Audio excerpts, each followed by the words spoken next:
In Alameda Point, California, a single mother kept a drafty, salt-stained hangar. The rich called junk and the poor called shelter.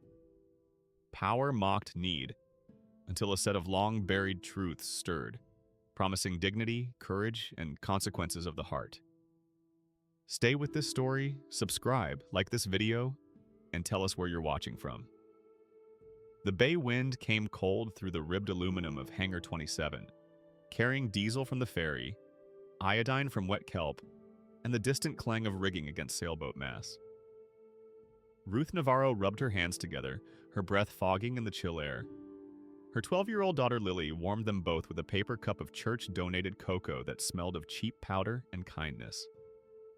The hangar held other smells too, machine oil and old cedar crates. The concrete floor kept yesterday's chill like a grudge. A gull cried somewhere beyond the patched walls. In the distance, a forklift beeped, then stalled with a wheeze. The sound of tires on cracked concrete made both Ruth and Lily turn. A black SUV rolled to a stop outside the hangar's wide entrance, its polished surface reflecting the weak afternoon sun. Victoria Hale stepped out, wearing heels too thin for the uneven ground, her cashmere blazer the color of clean money. Behind her trailed Trevor Lindley, a developer whose smile never quite reached his eyes. "Ruth," Victoria said, her voice bright as glass, "you're still here." Her gaze swept over the patched tarp roof, the dented toolbox, the thrift store stroller Ruth used to wheel part odds from one end of the hangar to the other. A hangar? In this market? It's quaint. Lily moved closer to her mother, fingers sticky with cocoa powder, her worn sneakers scraping against the floor. Ruth placed a protective hand on her daughter's shoulder. Trevor tapped his clipboard with a manicured fingernail. 2 months behind on utilities, he said without preamble. Code inspection flagged the roof last week. Frankly, miss, Navarro, it's a liability issue waiting to happen. He gestured around the space as if its very existence offended him. Give it up. You can't fix yesterday. Ruth felt heat flush her cheeks despite the cold that had settled into her bones. My father turned wrenches here when this base fed families, she said, her hand moving to rest on the scarred workbench where Miguel had taught her the patience of metal and care. I promised Lily we'd make something honest inside these walls. Victoria's laugh clipped the air, neat and expensive like everything else about her. Sentiment doesn't pay bills, Ruth. Be practical. Sell the lease, clear your debts, start small, if you can. Her eyes flickered to Lily's scuffed sneakers, and her voice softened, but somehow grew sharper. Children need stability, not fantasies. The wind rattled the corrugated skin of the hangar, finding every seam and crack. Lily's small fingers found Ruth's, squeezing with a strength that belied her size. Around them, the hangar held its breath. Metal, wood, mother, child, and the sound of the bay rolling in, until there was only a heavy silence full of indignation, too solid to swallow. We manage, Ruth said finally, the words simple but backed by the weight of years. The hangar stays in the family. Family, Trevor repeated, as if testing an unfamiliar concept. Well, family won't matter when the county puts a lock on the door. He held out a paper from his clipboard. Final notice. Hearing dates set for next month. I'd start packing now if I were you. Victoria adjusted her blazer against a sudden gust that swept through the hangar. We could make this easier, she offered, her tone suggesting generosity while her eyes calculated square footage. A small settlement to help you relocate. Something for Lily's education fund, perhaps? The way she said Lily's name made it sound like a case number. Ruth didn't reach for the paper. My father's name is still on the lease. There are rights tied to that. Expired rights, Trevor countered, letting the paper drop onto the workbench. Alameda Point is prime development territory now. The biotech campus alone has quintupled property values. You're sitting on gold, but living like you're underground. Victoria stepped closer, her perfume cutting through the hangar's honest smells. Ruth, be reasonable. You're a single mother working, 2 jobs? 3? The court looks at stability when custody arrangements come up. Think about what's best for Lily. The threat hung in the air like smoke. Lily's grip tightened, and Ruth felt her daughter's fear transfer through their joined hands. The mention of custody, a ghost that had haunted them since Lily's father had disappeared into a haze of new girlfriends and missed child support, was calculated to wound. "We're done here," Ruth said, her voice steadier than she felt. She picked up a wrench from the workbench, its weight familiar and grounding. "I have work to finish before dark." Victoria and Trevor exchanged glances that carried years of advantage. "Have it your way," Trevor said, turning to leave. "See you at the hearing." They departed in a cloud of exhaust that lingered long after the SU-5 had gone. Ruth stood motionless, the wrench cold in her hand, until Lily tugged gently at her sleeve. "Mom? Are they going to take our hangar?" Ruth looked down at her daughter's face, Miguel's eyes, her own stubborn chin, and forced a smile that felt like lifting weights. "Not without a fight, Mija, not without a fight." Above them, the patched tarp fluttered, and a thin shaft of late-afternoon sunlight broke through, illuminating motes of dust that danced like defiant stars. Ruth took a deep breath of cold air and bent to her work, the rhythm of her hands against metal, a prayer her father had taught her long ago. Patience, precision, perseverance. The bay wind continued its assault on the hangar walls, but inside, mother and daughter moved with the quiet determination of those who have weathered worse storms. Ruth came from Bakersfield orchards and dusty summers, where hope smelled like ripe peaches and gasoline. She had learned to braid hair under a porch fan that clicked with each rotation and to count coins by lamplight so the light bill got paid on time. Her father, Miguel Navarro, had moved them west to Alameda when the Navy jobs whispered steadiness. The sea air had been strange at first, too wet, too salty, but Miguel's smile as he walked home from the base had made it feel like home. He died before Lily turned 5, his heart giving out one quiet Tuesday morning. The hangar lease, buying cheap then, forgotten by most, was all he left that felt like a promise. Ruth kept his tools polished, his name stenciled above the workbench, his memory alive in the stories she told Lily on nights when the fog pressed against the windows of their small apartment 3 blocks from the old Navy Yard. In a velvet pouch, worn soft at the edges, Ruth kept a brass compass with a hairline crack spidering across its glass. It had been Miguel's, carried through years of service. The needle still twitched toward north, but the crack made the world inside look split, true and fractured at once. Ruth carried it in her pocket on days when the bills argued with the pantry. She'd rub the smooth metal edge when the bus ran late and the bay fog bit through her jacket. "Mom, does north ever change?" Lily had asked once, small fingers tracing the crack in the glass. "The magnetic poles shift over time," Ruth had answered, remembering something Miguel had told her. But slowly. Too slowly for us to notice in one lifetime. "Then we can trust it?" Ruth had closed her daughter's fingers around the compass. "We can trust what it means. That there's a direction, even when we can't see the sun." Lily, all elbows and star charts now at 12, had her father's patience and her grandfather's love for bolts and mysteries. After school, while Ruth worked her second shift at the cafe, Lily would go to the hangar with Mr. Okoye, their neighbor from 2 doors down. The retired aircraft mechanic with hands like gentle hammers taught Lily to listen for honest sounds in an engine. "Trust your ear," he told her, guiding her head close to a small motor they were rebuilding. "Machines confess their troubles if you know how to listen." Lily would nod solemnly, then chalk constellations on the hangar floor between oil stains while Mr. Okoye sorted through donated parts. "Mom," she'd say when Ruth arrived, smelling of coffee and fatigue, "if we line up the skylight slit with Orion's belt, won't the stars visit us here?" Ruth worked mornings at Mariner's Cafe on Park Street, steaming milk for lattes until the smell lived in her hair and clothes. She'd serve regulars who knew her name but not her struggles, smiling as they talked about weekend sailing trips and house renovations.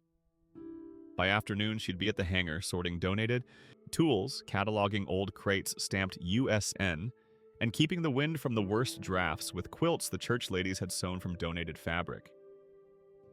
At night, alone at the kitchen table while Lily slept, Ruth whispered rent numbers to the cracked compass and believed quietly, persistently, that life could pivot. North existed. It had to. The weekend custody visits with Lily's father had dwindled to once a month, then to holidays, then to excuses. Child support came sporadically, each check a surprise that Ruth couldn't count on but was grateful for nonetheless. She'd learned to stretch every dollar, to find dignity in the spaces between what they needed and what they had. The hangar became their Saturday ritual. Lily would do homework at the corner table while Ruth fixed things people had discarded. Lamps with frayed cords, chairs with broken legs, bicycles with rusted chains. Sometimes she'd sell the refurbished items at the flea market. Other times she'd return them to their owners for whatever they could pay. The work kept her hands busy and her mind from spiraling into worry. "My mom can fix anything," Lily once told a classmate who'd come to pick up a repaired skateboard. The pride in her voice had warmed Ruth more than any summer day. It wasn't entirely true. Ruth couldn't fix the leak in their apartment ceiling, or the cough that kept Lily up some nights, or the fact that the cafe was cutting hours. But the belief in her daughter's eyes made Ruth stand straighter, work harder, hope deeper. Mr. Okoye came by most afternoons, bringing thermoses of tea that tasted like his Nigerian childhood, and wisdom earned through decades of listening to engines and people. "The hangar has good bones," he'd say, tapping a support beam with knuckles that had fought aircraft metal into submission. "Built to last, even when people forget." When Victoria Hale had first appeared 6 months ago, clipboard in hand and ambition in her eyes, Ruth had thought it was just another inspection. Alameda Point had been changing. Tech companies erecting glass buildings where Navy barracks had once stood, coffee shops replacing mess halls, startups filling spaces where sailors had once repaired equipment. But the hangar had remained, stubborn as Ruth's resolve, a pocket of mechanical honesty in a place rapidly becoming sleek and unaffordable. "This entire area is slated for redevelopment," Victoria had explained that first day, her voice calibrated for maximum reasonableness. "Phase 2 of the Alameda Point Innovation District. We're approaching all leaseholders with options." The options, Ruth quickly learned, all led to the same destination: vacating the hangar. The meetings became more frequent, the pressure more intense, the language less veiled. Trevor Lindley had joined Victoria's visits, bringing architectural renderings that showed the hangar replaced by some thing with more windows and higher rent. "Progress doesn't wait, Ms. Navarro," he'd say, as if progress and profit were the same word. Ruth thought of Miguel's hands, how they'd looked working on an engine. Sure, patient, honest. She thought of Lily's face when they'd first brought her to the hangar, how she'd spun in circles under the high ceiling, laughing at the echo. She thought of the compass in her pocket, cracked but still pointing true. "Some things are worth keeping," she'd told them. But her voice had sounded small even to her own ears. The utility bills mounted, the roof leaked more with each rain. The heating system coughed and sputtered like an old man holding on to dignity. Ruth took a third job cleaning offices in the evenings, leaving Lily with homework and microwaved dinners. The circles under her eyes darkened, her hands grew rougher, but still she came to the hangar, still she turned the key in the lock each day, still she believed. "Why don't you just sell, Mom?" Lily asked one night, her voice small in their apartment kitchen. "Maybe we could get a better place. One where the shower doesn't drip all night." Ruth had looked at her daughter, 12 going on 30, wise beyond her years, yet still believing in star maps on concrete floors. She'd taken the compass from her pocket and placed it on the table between them. "Because some directions aren't for sale," she'd answered. "Your grandpa knew that. I'm still learning." That night, as Lily slept, Ruth sat by the window watching fog roll in from the bay. She held the compass in her palm, feeling its weight, its history, its stubborn insistence on north, despite the crack across its face. Outside, the world was changing, rearranging itself into something she barely recognized. But the needle still pointed, still insisted on truth. "Show me how, Papa," she whispered to the fog, to the memory of Miguel's steady hands. "Show me how to keep our bearings when everything is shifting." The compass remained silent, but its weight in her hand felt like an answer. Heavy with responsibility, light with possibility. Ruth closed her fingers around it and watched the night deepen. mind turning over numbers and hopes like worry stones, waiting for morning to come and bring its particular courage with it. The notice came stapled to the hangar door on a Tuesday morning, red ink loud as a siren against the white paper. Past due. Code violation. Hearing SET. The paper fluttered in the bay breeze like a trapped bird. Ruth pulled it free, fingers numb despite the weak February sun that struggled through the clouds. Consequences came in practical shapes. The risk of losing the lease, the metal shelves she and Lily had argued into standing, the dusty corner where a cot waited for storms that rattled cheaper apartments. If she lost the hangar, weekends with Lily could become supervised, Victoria's favorite word, under a judge who believed stability arrived in glossy kitchens with matching appliances. Ruth folded the notice and slipped it into her jacket pocket next to the compass. The paper crinkled when she moved, a constant reminder as she went through her morning shift at the cafe, steaming milk and smiling at customers who complained about the slow Wi-Fi. "You look tired, honey," said Mrs. Abernathy, a regular who tipped exactly 50 cents every day. "Everything all right with that girl of yours?" "Lily's fine," Ruth answered, wiping the counter with more force than necessary. "Just some paperwork to sort out." "Paperwork?" Mrs. Abernathy nodded knowingly. "It'll drown us all someday." By the time Ruth reached the hangar that afternoon, her pocket heavy with the notice, Victoria's black SUV was already parked outside. This time she'd brought a man in a suit the color of wet cement, his leather briefcase matching his shoes. He stood at a careful distance from the puddles left by morning rain. "Ruth," Victoria called, as if they were old friends meeting for lunch. "This is Edward Kemp from First Bay Trust." The bankman nodded without offering his hand. He wrinkled his nose at the hangar smell, salt, barked knuckles, old rubber, and said only, "Asset disposition." Victoria smoothed her blazer and guided Ruth toward the workbench. "We've been reviewing the situation," she said, pulling out a folder with the bank's logo embossed on its cover. "And we've come to a reasonable conclusion. The property requires significant investment to meet code. The lease terms are outdated. The most prudent action would be stepping aside so professionals can maximize the property's potential." Ruth said little. Grief tightened her throat, old and familiar as the seam in the compass glass. She imagined the church pantry running out of pasta, the cafe cutting more shifts, the sound of Lily crying in the bathroom where she thought the walls kept secrets. She imagined Miguel's hands, grease under the nails, teaching her to hold a wrench like a promise. She closed her eyes. "We could potentially offer a small relocation stipend," Edward added, his voice as dry as the papers he shuffled. "Contingent, of course, on voluntary surrender of the lease." Through the hangar's open door, Ruth saw Lily approaching, backpack slung over one shoulder, a chalky residue from her school art project still visible on her sleeve.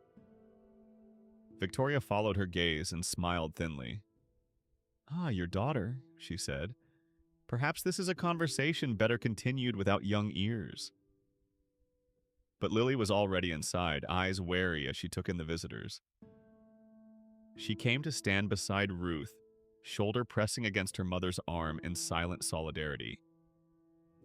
"We're discussing the future of the hangar," Victoria explained to Lily, her voice shifting to the careful tone adults use when they think children can't understand complexity. "Sometimes grown-ups have to make hard decisions for the greater good." Lily's chin lifted. "This is our place," she said simply. "My grandpa worked here, my mom fixes things here." Edward checked his watch. Victoria's smile remained fixed, but something in her eyes hardened. Of course it has sentimental value, but sentiment doesn't pay for roof repairs or bring a building up to code. Someone from Victoria's team, a young man with a tablet who had been photographing the hangar's structural issues, snickered when he noticed Lily's chalk star map on the floor. The sound echoed in the high space, sharp and dismissive. "You can think about our offer," Victoria concluded, closing her folder with a snap. "But I recommend not waiting too long." The hearing is set for the 15th, and these matters tend to move quickly once they're in motion. They left a packet of papers on the workbench, glossy with legal language. The bankman's shoes clicked precisely against the concrete floor as they departed. The SUV's engine hummed to life, expensive and efficient, then faded as they drove away. In the silence that followed, Ruth's shoulders slumped. She picked up the packet, its weight disproportionate to its size, and set it aside without opening it. Lily stood watching her, eyes too knowing for 12. "Mom?" she asked, her voice small in the vastness of the hangar. "Are we going to lose this place?" Ruth wanted to lie, to offer reassurance as automatic as breathing. Instead, she sat on the workbench stool and pulled Lily close, breathing in the school day smell of pencil shavings and cafeteria food that clung to her daughter's hair. "I don't know, Mija," she admitted. "I'm trying to figure it out." Lily nodded against her shoulder. After a moment, she pulled back and asked, "Can I help?" The question, simple, earnest, impossibly large, caught in Ruth's chest like a hook. This child who drew stars on concrete, who believed her mother could fix anything, who deserved more certainty than Ruth could provide. She managed to smile. "You already help." Every day, they settled into their afternoon routine, Lily at homework, Ruth sorting through a box of donated power tools that needed rewiring. The work kept her hands busy while her mind circled the problem like a shark.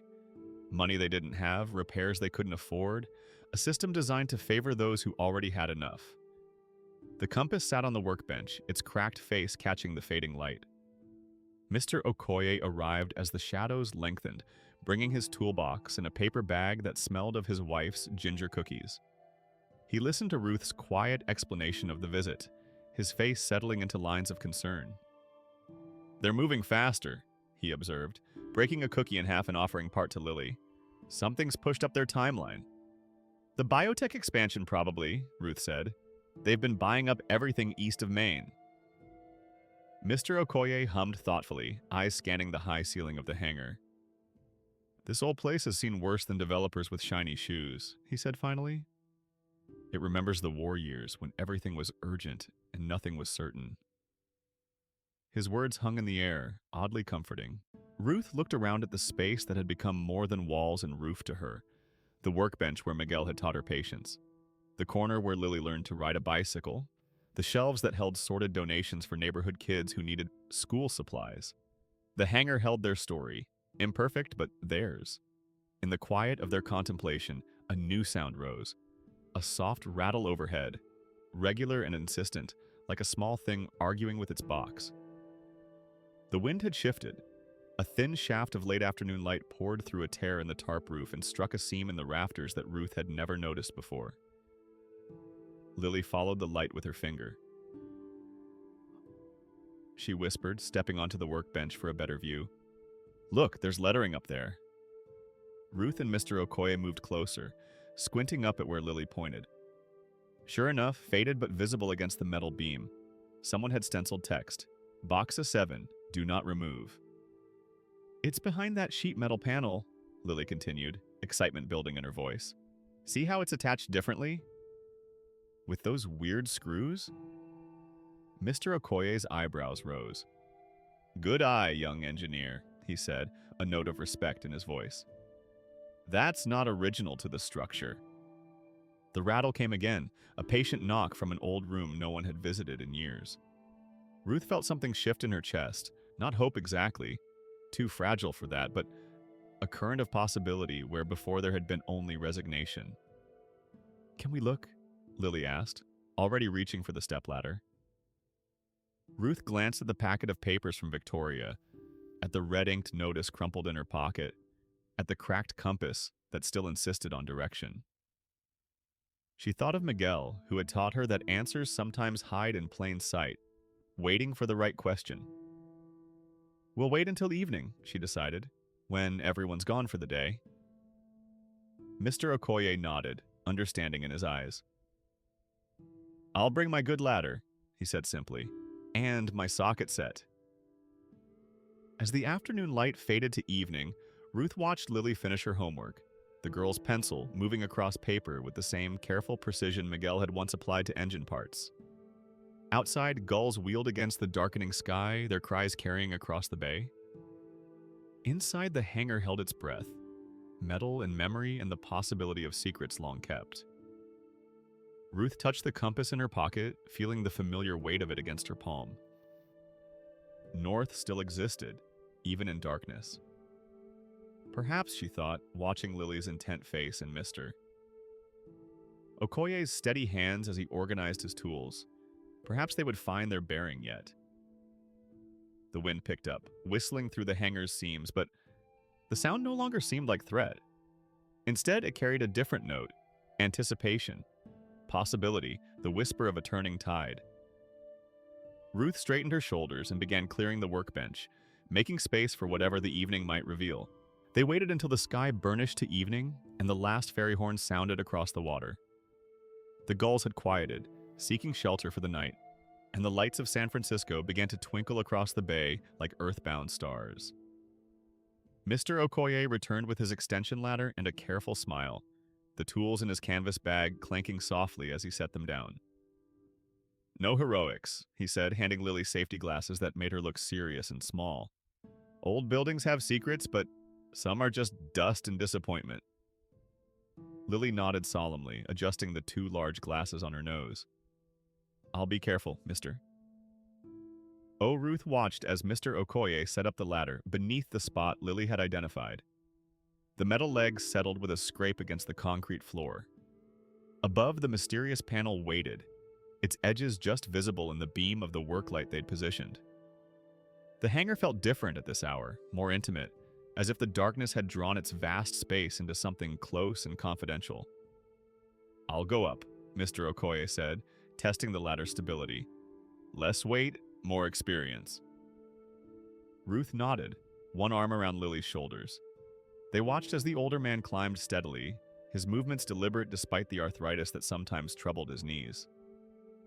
At the top, he braced himself with one hand and examined the panel with the other, fingers tracing its edges. "Definitely added later," he called down. "See how it doesn't match the original riveting pattern?" He tapped the metal, producing a hollow sound that echoed in the quiet space. "Someone sealed this up proper, meant it to last." He selected a socket wrench from the tool belt at his waist, the metal catching the work light as he fitted it to the first unusual screw. The work was slow, decades of paint and corrosion had seized the fastenings, but Mr. Okoye's patience was greater than any resistance. One by one, the screws surrendered under the slow courtesy of his careful hands. "Almost there," he murmured, working on the final fastening. "This one's being stubborn? Ah, there we go." The sheet metal panel came away with a groan of protest, revealing a narrow cavity behind. Dust billowed out. Warm chalk, ancient rope, the ghost smell of leather, and the wind turned gentle, as if the building itself were exhaling a long-held secret. Mr. Okoye directed the flashlight into the space, his breath catching. "There's something here all right," he confirmed, voice tight with excitement. "A box wrapped in something. Can't quite reach it, though." Lily stepped forward, eyes bright behind the safety glasses. "I can fit," she said. "My arms are skinny." Ruth hesitated, maternal caution warring with curiosity. "Is it safe?" she asked Mr. Okoye. He played the light around the cavity, checking for sharp edges or signs of decay. "Looks solid. No rust, no rot. Quick in and out should be fine." Ruth nodded her permission, and Lily climbed the ladder with the nimble confidence of youth. Mr. Okoye steadied her as she reached the top, one hand on her back as she stretched toward the opening. Lily's arm disappeared into the cavity, thin and brave in the beam of the flashlight, her face a study in concentration. "I feel it," she said, voice echoing slightly in the confined space. "It's wrapped in cloth, kind of heavy." Ruth held her breath as Lily's fingers closed around the hidden object and carefully extracted it from its decades-long resting place. The descent was slower, Mr. Okoye and Lily passing the find between them, with the gravity of archaeologists handling an artifact. When they reached the bottom, Lily placed her discovery on the workbench with reverent hands. It was a tin box the size of a bread loaf, wrapped in oilcloth that had once been green but had faded to the color of old sage. A brass clasp the color of well-worn buttons secured the package, its surface dulled by years but still intact. The three of them gathered around, breath mingling in the cool air. "Your grandpa's hangar," Mr. Okoye said quietly to Lily. "Your grandpa's secret, maybe." Ruth touched the oilcloth, fingers trembling slightly. The fabric felt surprisingly soft despite its age, preserved in the dry cavity above. She carefully unwrapped it, revealing a tin box painted navy blue with faded gold lettering. U.S. Naval Station, Alameda, Records Division. The hinge complained as Ruth opened it, a sigh that sounded like relief after long confinement. Inside, the hangar offered up its memory in layers of carefully preserved paper. On top lay survey maps of Alameda Point, inked in a steady hand, edges curled with age, but the lines still precise. Ruth spread them on the workbench, the familiar shapes of the peninsular land coming into focus under the worklight. Certain buildings were circled, numbers noted in margins, including Hangar 27, their hangar, marked with a star. Beneath the maps, a worn ledger bound in faded green canvas. Ruth opened it carefully, the spine crackling with age. Pages of neat columns, names and dates and hours, stretching back to the 1940s. Her breath caught as she found an entry. Navarro Miguel, structural refits, Hangar 27, followed by a list of dates and hours spanning years. Her father's work life, documented in fading ink. "He was here longer than I thought," she murmured, tracing the entry with her fingertip. "All these years." Deeper in the box lay a letter on the official Navy letterhead, the paper still crisp despite its age. Ruth read aloud, voice growing stronger with each paragraph. Acknowledgement of undivided fractional interests retained by civilian contractors under wartime agreements. The document was witnessed, notarized, and stamped with an official seal, but apparently never filed beyond this room, this box, this secret place. Mr. Okoye leaned closer, adjusting his reading glasses. "Keep going," he encouraged. "There's more here." Tucked flat against the bottom of the box lay a packet of correspondence bound with faded red tape. Ruth untied it carefully, spreading the letters in chronological order. The story emerged in fragments. Notices sent but never answered. Checks issued but never claimed. Held in escrow pending resolution of claims. The most recent letter, dated just 5 years ago, was addressed to the estate of Miguel Navarro. Ruth's hands shook as she opened it. "Oh my God," she whispered, the paper trembling in her grasp. She passed it to Mr. Okoye, unable to continue. He adjusted his glasses again and read silently, his expression shifting from curiosity to shock. "Miguel, your daddy, and others," he finally said, voice low and careful, "were assigned tiny shares when the base was decommissioned. Pennies then, not worth pursuing for most. But when the Redevelopment Authority leased parcels for the biotech campus." He tapped the final page, an accounting thick with zeros. "These accrued, indexed, compounded, and no claimant came forward, except you. You're the heir, Ruth." Lily crowded closer, trying to see the numbers that had rendered the adult speechless. "How much?" she asked, the question direct as only a child's can be. Mr. Okoye named a figure that made Ruth's knees buckle. She gripped the edge of the workbench, the solid wood anchoring her as the room seemed to tilt. "That can't be right," she whispered. "Oh, it's right," Mr. Okoye confirmed, rifling through the accompanying documents. "Your father's share, plus interest, plus penalties for failure to notify beneficiaries properly. It's all here, all legal."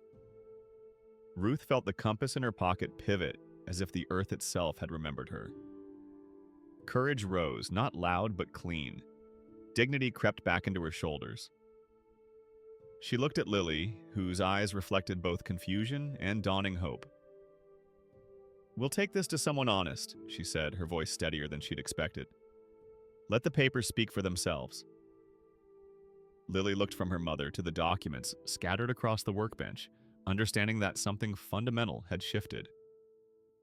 "Does this mean we can keep the hangar?" she asked. Ruth gathered her daughter close, feeling the warmth of her against the chill of the evening. It means we have a fighting chance, Mija. It means your grandpa is still looking out for us. Outside, the bay lapped against the shore, constant as time. Inside, under the high ceiling of Hangar 27, a family's fortune had turned on the discovery of a box that had waited patiently for the right hands to find it. Mr. Okoye began carefully organizing the documents, his movements precise and reverent. "First light tomorrow," he said. "We find a lawyer who remembers what justice feels like." Ruth nodded, her hand on the compass in her pocket. For the first time in years, its weight felt like possibility rather than burden. North still existed.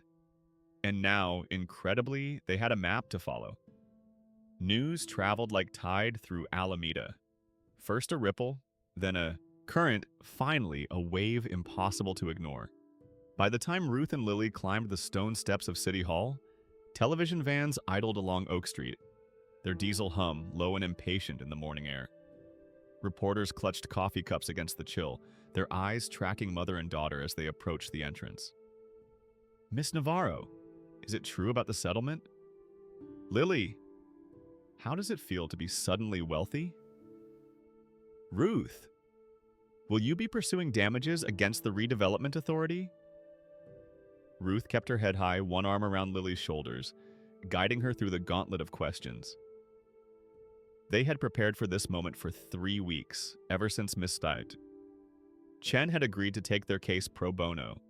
The attorney from the Tenants' Rights Coalition had reviewed every document from the tin box, her eyes widening with each page. "This isn't just a claim," she had told Ruth during their first meeting in her modest office above a Thai restaurant. "This is a reckoning." Inside the council chamber, the air smelled of varnish, paper, and nervous cologne. Fluorescent lights buzzed overhead, casting everyone in the same unflattering pallor.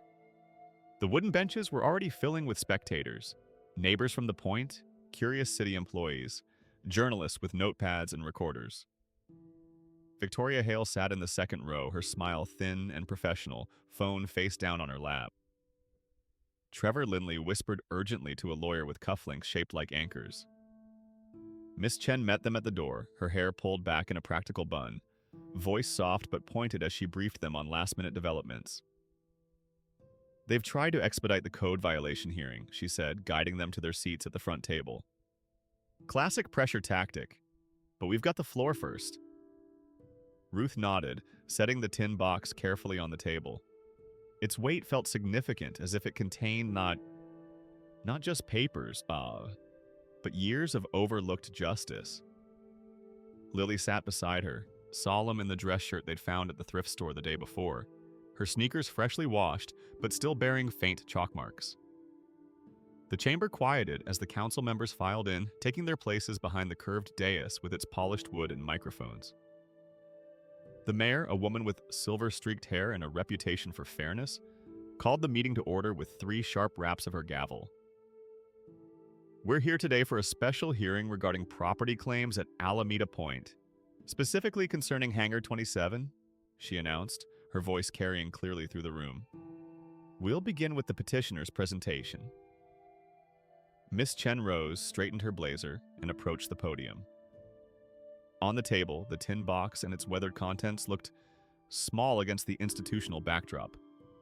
But when she began to speak, those papers filled the room with their weight. "Honorable council members, esteemed city representatives," she began, "this case is about more than property. It's about promises made and forgotten, about families who built this community with their hands and hearts, about justice delayed but not denied." She walked them through the wartime agreements, the ledger entries, the escrow account no one had claimed. As she spoke, images appeared on the projection screen. Miguel's signature on work orders, the hangar in its Navy days, Ruth and Lily standing before its doors. The story unfolded not as charity, but as right. Clear, documented, undeniable. Numbers bloomed on the screen, not gaudy, but inevitable. The original share value, the compound interest over decades, the penalties for failure to notify heirs. The final figure appeared, $234 million. A hush moved through the rows like wind across tall grass. The city attorney cleared his throat. A reporter dropped a pen, the small sound disproportionately loud in the silence. "The law is clear," Ms. Chen concluded, her voice steady and uncompromising.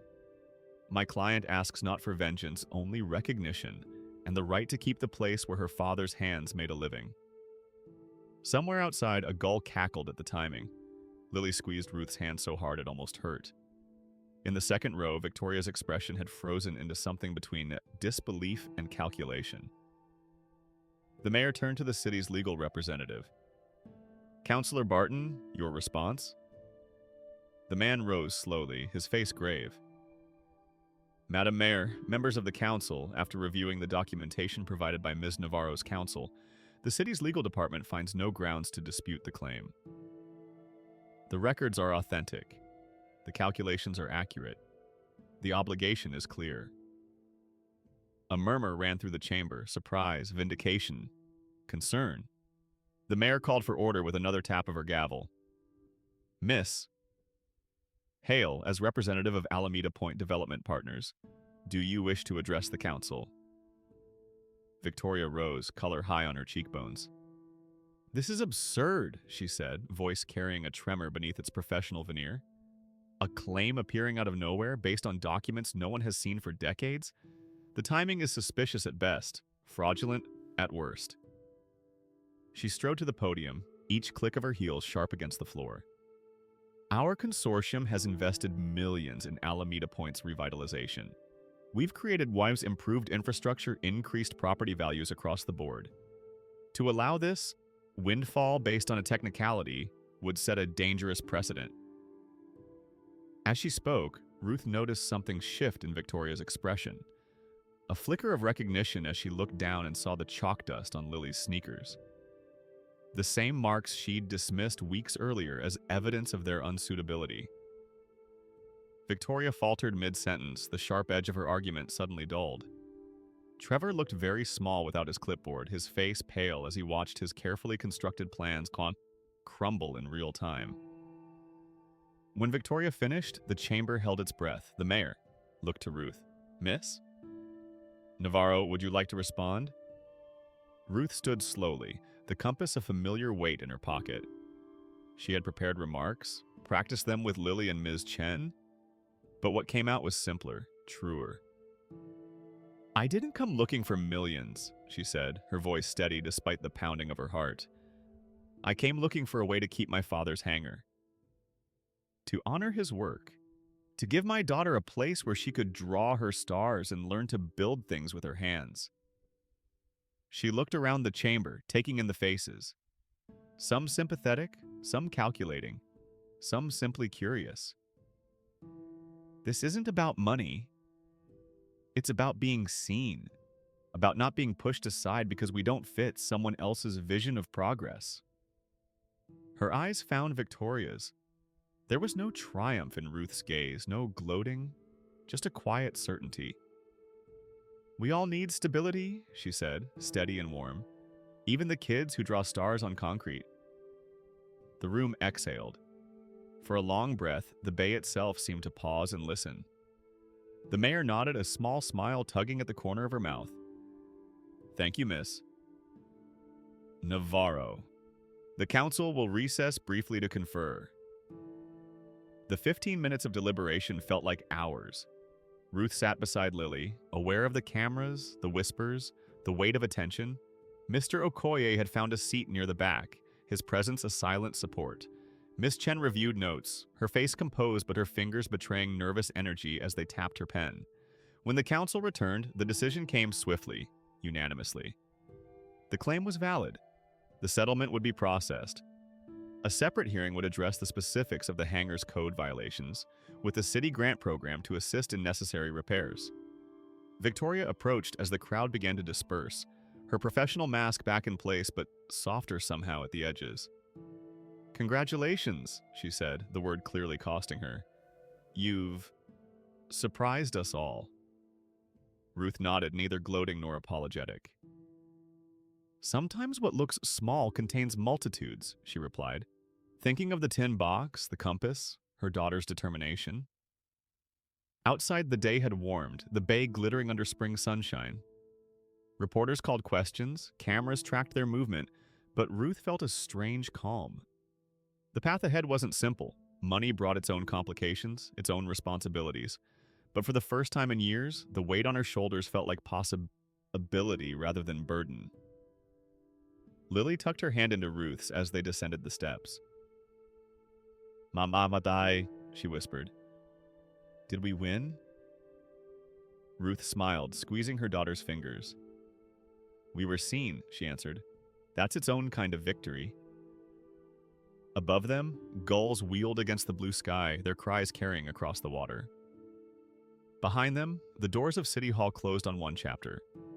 Before them, the road led back to Hangar 27, where chalk stars waited on concrete and the compass, at last, pointed true. The hangar smelled different after, the same machine oil and salt, but threaded now with sawdust from new rafters and coffee shared by visitors who came to see what the newspapers called the miracle at Alameda Point. Ruth had used a sliver of the settlement to fix the leaks, replace the tarp with proper skylights, and reinforce the structural beams that had worried Mr. Okoye for years. The rest went into trusts, scholarships, and the quiet miracle of paid bills. Spring turned to summer, and the hangar doors stood open to catch the bay breeze that once had been an enemy but now felt like an old friend coming to visit. Ruth moved through the space with a new ease in her step, no longer hunched against the next disaster. The work lights had been replaced with efficient LEDs that illuminated every corner, though Ruth sometimes missed the pools of warm light and forgiving shadow of the old system. "Mom, where should we put the lathe?" Lily called from across the floor, where she and two teenagers from the neighborhood were unboxing a reconditioned wood-turning machine. The sign above them, freshly painted but in the same style as Miguel's original, read "The Point Workshop." "Ask Mr. O," Ruth replied, smiling as she sorted through applications from local youth who wanted to join their summer program. "He's the one who'll be teaching you how to use it." The workshop had been Ruth's idea, born in the quiet days after the settlement, when reporters called hourly and financial advisors appeared with glossy folders and careful smiles. "I want to open the doors," she had told Lily over breakfast. "Make it a place where kids can learn to work with their hands, where they can see how things fit together." Now the space hummed with purpose. Teenagers learned to plane cedar, sew sails, rebuild bicycle hubs, and write resumes at a clean table by a potted lemon tree that Mr. Okoye's wife had insisted would bring good fortune. 3 days a week, adult classes filled the evening hours, practical skills for practical lives, taught by people who understood the value of both. The money had changed things, of course. Ruth no longer steamed milk at the cafe, though she still stopped by for coffee and to check on her former coworkers. Lily had new sneakers without holes, a college fund that would see her through any school she chose, and the same chalk-dusted fingers that had always been her signature.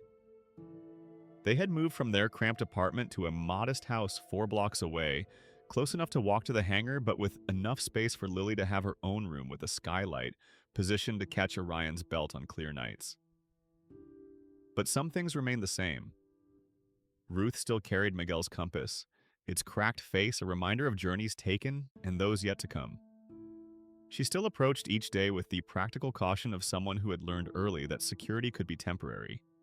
And she still believed, fiercely and completely, in the dignity of work done well.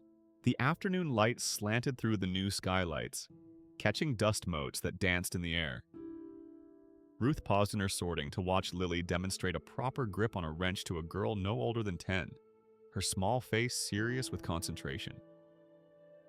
The sight made something tighten in Ruth's chest, pride and memory and the peculiar ache of watching your child become a teacher of things you once taught them. A knock at the open door drew her attention. Victoria Hale stood in the entrance, without her usual entourage, dressed in slacks and a blouse rather than her signature power suits. She hesitated, clearly uncertain of her welcome. "May I come in?" she asked, the formality at odds with the casual bustle of the workshop. Ruth nodded, setting aside her papers. Victoria entered, her eyes taking in the transformed space. The organized workbenches, the safety posters, the teenagers bent over projects with focused attention. "This is not what I expected," Victoria admitted, stopping beside Ruth's desk. "When I heard about the settlement, I thought you'd sell." Move somewhere. Easier. Ruth smiled slightly. Places aren't hard, she said. It's losing them that's hard. Victoria's gaze settled on Lily and her young student. I was wrong, she said after a moment, the words expensive and hard. I didn't see you. I saw the hangar, the development potential, the market values, but I didn't see you. The admission hung between them, weightier for its simplicity. Ruth nodded. We're hard to see when we're carrying everything, she replied. She didn't offer absolution, but she extended her hand. They shook. Not friends yet, but human. Your program, Victoria said, gesturing to the busy workshop floor. Would you consider expansion? There are other spaces at the point, other communities that could benefit. Ruth considered the offer, hearing the olive branch beneath the business proposition. We could talk about it, she allowed. Over coffee, maybe. Next week. Victoria nodded, something like relief crossing her face. I'd like that. After she left, Mr. Okoye appeared at Ruth's elbow, wiping sawdust from his hands. Interesting visitor, he observed, his tone neutral, but his eyes curious. Ruth shrugged. The world's big enough for second chances, she said, echoing something Miguel had told her long ago. Even for people in expensive shoes. As evening approached, the workshop began to empty, teenagers heading home with projects tucked under arms, adult students gathering tools and checking sign-up sheets for the next class. Ruth and Lily moved through their closing routine, a dance of shared responsibility they had perfected over weeks of practice. Up to the catwalk before we lock up? Lily suggested, already heading for the ladder that led to the narrow walkway near the ceiling. It had become their tradition, this end-of-day climb to see the bay from the hangar's highest point. The metal rungs felt cool beneath Ruth's palms as she followed her daughter upward. At the top, the air smelled like warm metal and ocean, with undertones of the day's work. Wood shavings, machine oil, the coffee that had grown cold in Ruth's mug, while she helped a teenager fill out his first job application. They stood side by side, looking out through the high windows at the city lights beginning to blink awake across the water. The bay stretched before them, vast and constant, the same waters that had carried Miguel to this shore decades ago. Mom, Lily said, her voice small in the big space. Was it luck? Finding the box when we did? Ruth reached into her pocket and touched the cracked compass, then placed it in Lily's palm. The familiar weight passed between them like an inheritance. Your grandpa kept records, she answered. He believed in paper and proof. We listened. We kept going. She smiled, tucking a strand of hair behind Lily's ear. Luck visits the stubborn. Lily turned the compass over in her hands, watching the needle settle. What should we tell people when they ask about the treasure? She asked, meaning the reporters who still called. Occasionally, the neighbors who whispered about millions, the strangers drawn to stories of overnight fortune. Ruth leaned her shoulder into her daughter's, feeling the solid warmth of her. Tell them we found our direction, she said simply. Below them, the workshop settled into evening quiet. Mr. Okoye turned off the last work light, leaving only the soft glow of security lamps. Someone had left a half-finished birdhouse on a workbench, its roof waiting for tomorrow's hands. A kettle whistled in the small kitchen area they'd added, and one of the adult students who had stayed late to finish a project was tuning a guitar, notes floating like birds inside the ribs of the building. Ruth closed her eyes and let gratitude do its quiet work. The settlement had changed their circumstances, but the real wealth lay elsewhere. In Lily's growing confidence, in the community that had gathered around them, in the knowledge that Miguel's legacy lived on in hands that built and fixed and taught.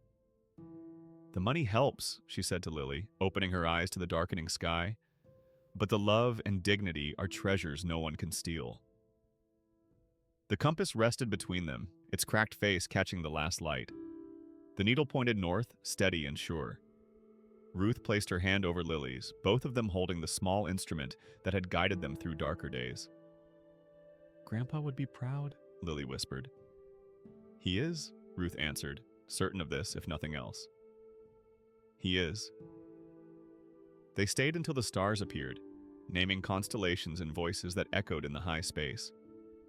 Then they descended the ladder, locked the hangar doors with the same key Miguel had used, and walked home through streets where neighbors called greetings and the evening air smelled of jasmine and possibility. Behind them, Hangar 27 stood solid against the night, its windows dark, but its purpose bright. A shelter for dreams built with hands that remembered how to create, and hearts that refused to forget the way north.